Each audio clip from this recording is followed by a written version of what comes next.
Paz do Senhor, meus irmãos, tudo bem? Aqui quem fala é Jean Cordeiro e estou de volta para trazer uma breve reflexão e um pouco abordando um texto das Escrituras Sagradas que desta feita é de suma importância e é de quando Paulo ele vai censurar, ou melhor, chamar a atenção dos cristãos de Coríntio para uma realidade que era antagônica e que era antibíblica. E antes que nós nos aprofundemos no texto, eu quero chamar você a fazer a leitura de 1 Coríntios, capítulo 13, dos versos de número 1 até os versos de número 4, e iremos nos deter em alguns desses versos, que diz assim, 1 Coríntios, capítulo 13, versículo 1 até o de número 7. Eu poderia falar todas as línguas que são faladas no céu, na terra, mas se não tivesse amor, as minhas palavras seriam como um som de um gongo ou como o barulho de um sino. Poderia ter o dom de anunciar mensagens de Deus, ter todo o conhecimento, entender todos os segredos e ter tanta fé que até poderia tirar as montanhas do seu lugar. Mas se não tivesse amor, eu não seria nada. Poderia dar tudo o que tenho e até mesmo entregar o meu corpo para ser queimado, mas se eu não tivesse amor, isso não me adiantaria nada. Quem ama é paciente e bondoso.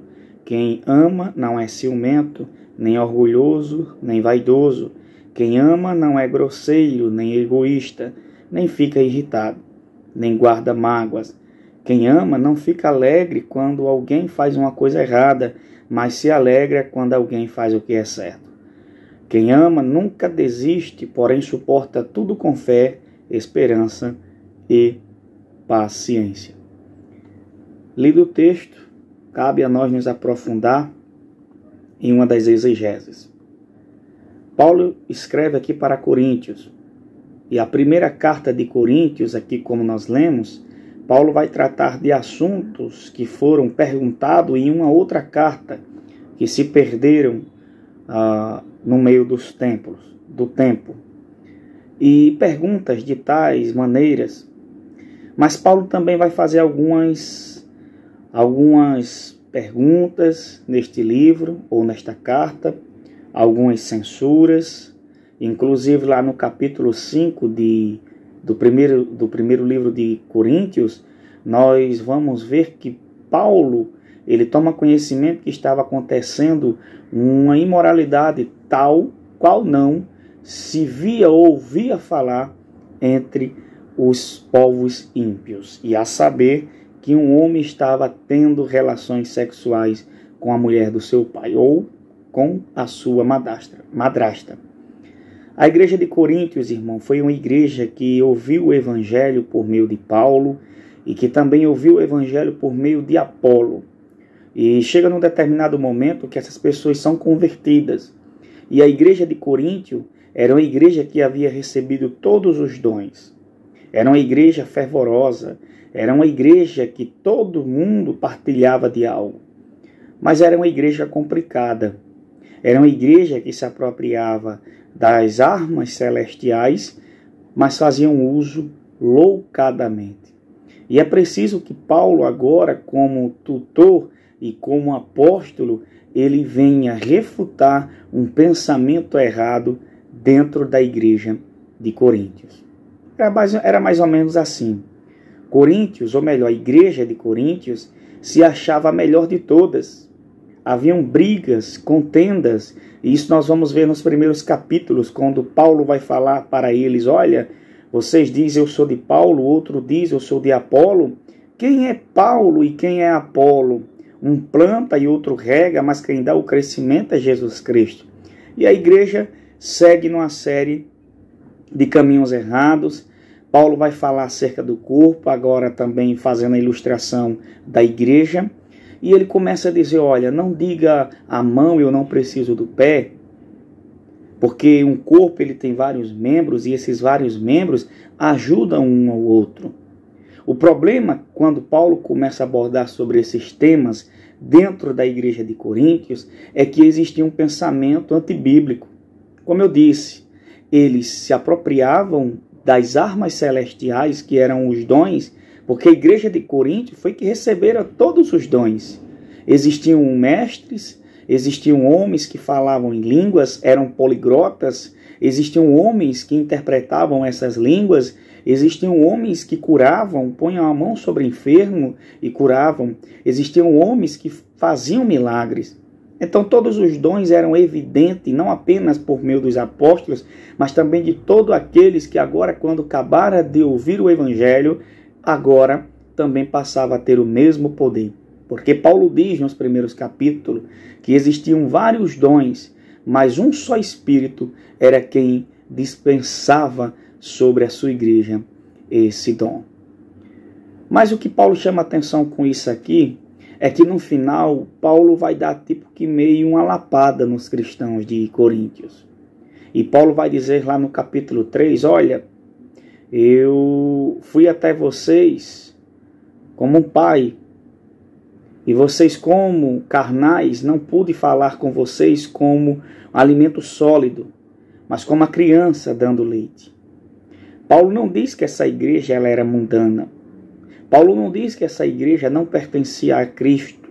E devemos atentar para a palavra. Ele diz, falo como pessoas carnais. E essa palavra não diz literalmente que os cristãos de Coríntios eram ímpias, eram falsos crentes que existiam ali dentro. Muito embora existissem alguns, o problema é que existiam pessoas orgulhosas. Era basicamente assim. O que tinha o dom de falar em línguas se achava melhor do que aquele que curava. O que curava se achava melhor do que aquele que efetuava milagres. E o que efetuava milagres se achava melhor do que aqueles que tinham o dom ou o ministério de ajudar. E Paulo ele chama atenção para uma única coisa. Ele diz que tudo isso vai passar. Ele diz que só existe um dom que não vai passar e que vai se perpetuar por toda uma história na eternidade. E esse dom era o que eles mais negligenciavam. A igreja de Corinto tinha mestres, tinham teólogos, tinham homens que receberam de Deus poder para, como eu disse, curar, impor as mãos sobre doente, expulsar demônios, fazer milagres e prodígios. Existiam poliglotas que falavam mais de uma língua, existiam também os intérpretes que interpretavam quando alguém se levantava falando das grandezas de Deus em uma língua, em uma outra língua. Só que esse povo, eles eram separatistas, eles eram divididos. E nós aprendemos aqui com o que Paulo vem nos ensinar, que não adianta de nada nós termos todas as armas de Deus e não sabermos usá-las de um modo correto. Faltava algo. E essa igreja, como eu disse, ela já vinha sendo dividida. Agora Paulo havia pregado o evangelho, Apolo também vira trazendo o mesmo evangelho. Paulo, quando ministra, alguns creem. Apolo, quando prega, também alguns creem. E agora surgem dois grupos que criam em um mesmo Cristo, mas que diziam, eu ouvi o evangelho por meio de Paulo. O outro dizia, eu ouvi por meio de Apolo, então eu sirvo a ele. E Paulo vai mostrar aqui a suficiência de Cristo, quando ele diz, quem é Paulo? Quem é Apolo? Todos nós somos cooperadores na obra de Deus. Não importa quem planta, não importa quem erra, quem rega, mas aquele que colhe, que é Deus. E com isso ele aponta para a suficiência de Cristo. É claro que Paulo não desmerece o trabalho, o ministério do pregador, mas a ênfase não é diretamente naquele que prega, mas a quem aquele prega. Existia na igreja de Corinto tudo. A igreja de Corinto foi a igreja que mais foi abençoada com dons. Existiam, como eu disse, dons de cura. Pessoas se levantavam com conhecimento extraordinários. Eram pessoas verdadeiramente usadas pelo Espírito Santo de Deus. Só que faltava um elemento que iria fazer toda a diferença e que não foi apenas o problema da igreja do século I, mas que é o problema que vem atingindo o século I. É o amor. Paulo diz: eu poderia falar todas as línguas que são faladas na terra e até no céu. Mas se não tivesse amor, as minhas palavras seriam como o som de um gongo ou como o barulho de um sino. Poderia ter o dom de anunciar mensagens de Deus, ter todo o conhecimento, entender todos os segredos e ter tanta fé que até poderia tirar as montanhas do seu lugar. Mas se não tivesse amor, eu não seria nada. O que é que Paulo está querendo dizer aqui? Paulo está dando uma pisa. Olha, vocês se acham melhores uns do que os outros. Vocês são orgulhosos. Vocês receberam o evangelho de Cristo por mim e por Apolo, por Pedro e por os demais. Vocês receberam os dons celestiais, que na verdade esses dons não é para causar divisão. E Paulo vai tratar isso quando ele fala sobre acerca do corpo e muitas partes. Ele diz: Cristo é como o corpo, o qual tem muitas partes, e todas as partes, mesmo sendo muitas, formam um corpo. Assim também todos nós, judeus e não judeus, escravos e livres, fomos batizados pelo mesmo Espírito e para formar um só corpo, e todos nós foi dado de beber do mesmo Espírito. Pois o corpo não é feito de uma só parte, mas de muitas. Se o pé disser, já que não sou mão, não sou do corpo, nem por isso deixa de ser do corpo. Se o ouvido disser, já que não sou olho, não sou do corpo, nem por isso deixa de ser do corpo. Se o corpo todo fosse olho, como poderíamos ouvir? O que Paulo está querendo dizer aqui é o seguinte: a igreja de Cristo é o corpo. E um corpo não anda separado. Você não vê o tronco de uma pessoa num lado de uma rua, a cabeça dela no lado de outra, o pé em outra esquina. Onde você vê o corpo, você vê consequentemente todos os seus membros: pé, mão, pernas, cabeça, tronco, ouvido, olho, boca, nariz, em um só lugar. Paulo está querendo dizer aqui, irmão, que havia diferenças. Haviam separações dentro da igreja. E qual era a causa motriz que dividia a igreja? Primeiro, era o orgulho. As pessoas se achavam melhores umas que as outras, porque agora receberam aquilo que não era delas. E que não é delas, é apenas emprestado. Dons. Pessoas que visitavam alguém enfermo, oravam e a cura dava. Pessoas que quando ministravam traziam um belíssimo sermão. Mas faltava uma coisa, a causa motriz que poderia unir tudo isso: o amor. O amor é o antônimo do ódio. Quando não se tem amor, se tem ódio. Quando não se tem amor, se tem separação. E nós vivemos em um século atual em que o amor é interpretado de uma forma errada. E o que é o verdadeiro amor? Eu quero te explicar abordando o que não é o verdadeiro amor. Hoje vivemos em um século, em uma cultura atual, de que amor é confundido com troca de carinhos e prazeres. Amor é expressado muitas das vezes em um beijo longínquo. Muitas das vezes o amor é expressado quando alguém em seu quarto mantém uma relação sexual com uma mulher. Isso não é errado desde quando isso esteja dentro dos parâmetros bíblicos matrimoniais. Mas o amor não é isso. Muitas das vezes Jesus vai demonstrar o seu amor para aqueles que lhe seguiam usando palavras duras, falando a verdade para eles. O amor não é troca de afeto. O amor não é abraço, beijo. O amor vai além. O verdadeiro amor é como Paulo diz no versículo 13, no capítulo 13 de Coríntios, 1 Coríntios 13, 4. Quem ama é paciente e bondoso. É uma pessoa calma. É uma pessoa bondosa, carindosa, em outras palavras. Quem ama não é ciumento. E aqui nós podemos aplicar em um âmbito conjugal. O que mais vem destruindo o amor em um casamento, em um matrimônio, é o ciúme. O ciúme doentio. É quando o ciúme ele coloca coisas onde não existem. Ele cria coisas fictórias. Ele começa a acreditar em coisas que não viu. Ele começa a pensar em coisas que nunca passaram em sua mente. O ciúme é o antônimo do amor. O amor confia. O amor dá liberdade, diferentemente do ódio. E Paulo continua. Nem orgulhoso, nem vaidoso. Quem ama não é grosseiro, nem egoísta. Não fica irritado, nem guarda mágoas. Quem ama não fica alegre quando alguém faz coisa errada, mas se alegra quando alguém faz o que é certo.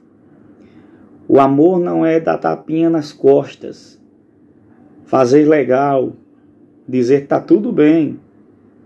É mesclar, massagear, maquiar uma pessoa para que ela não venha se decepcionar.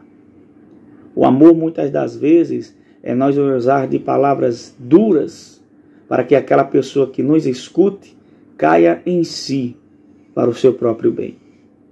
Vivemos em uma cultura, em um tempo em que falar a verdade é perigoso. Vivemos em um tempo em que pessoas, contudo, ela entra em uma espécie de depressão. Alguém me falou tal palavras, não gostei, e por isso eu entrei nesse estado. Nós precisamos ser maduros o suficiente para aprendermos a ouvir a verdade de Deus. Esse mundo só vai mudar quando ele der ouvido à palavra de Deus. E quando eu falo mudar, eu não falo mudar no sentido literal, esférico, na terra, mas no sentido espiritual, na vida de cada um e principalmente daqueles que temem a Deus. A própria igreja de Deus aqui em Coríntio era uma igreja dividida. Era uma igreja que tinha Cristo, mas era uma igreja que quando se colocava em comunhão, não servia, não agradava, o louvor não exaltava, os sermões muitas das vezes era para mostrar que quem pregava sabia, para superar o irmão tal. E o evangelho não é isso. Deus não nos deu os dons para que nós se mostremos homens ou mulheres superpoderosos. Os dons de Deus foi depositado na igreja para um único propósito, para ajudar a igreja. E muitas das vezes, pessoas ter dons não significa dizer que é evidência de salvação. Nós devemos fazer essa autoanálise. Você pode expulsar demônios, orar por alguém e alguém ser curado. Você pode ser um mestre em teologia, ter bacharelado. Mas você pode ouvir naquele dia o que Jesus disse nos evangelhos: afastai-vos de mim, não vos conheceis. E muitos dirão: mas em teu nome pregamos, profetizamos, curamos, expulsamos demônios. A evidência de um cristão é o amor. E o amor, como disse, não consiste em abraços, beijos.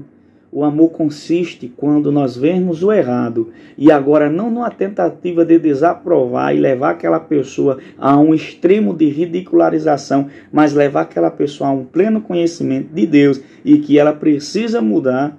Agora nós falamos a verdade para ela. Quem tem amor limita-se a muita coisa. Esse amor é o amor que vem de Deus e ele foi derramado por nós. As Sagradas Escrituras diz que Deus demonstrou o seu amor por nós quando entregou seu Filho na cruz do Calvário. E o que nós temos feito?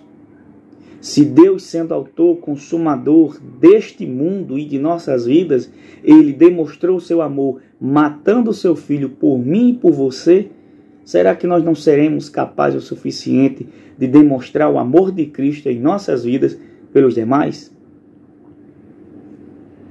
Aí Paulo continua. O amor é eterno. Existem mensagens espirituais, porém elas durarão pouco. Existe o dom de falar em línguas estranhas, mas acabará logo. Existe o conhecimento, mas também terminará. Pois os nossos dons de conhecimento e as nossas mensagens espirituais são imperfeitas. Mas quando vier o que é perfeito, então o que é imperfeito desaparecerá. As Sagradas Escrituras dizem, irmãos, que no céu não entra pecado.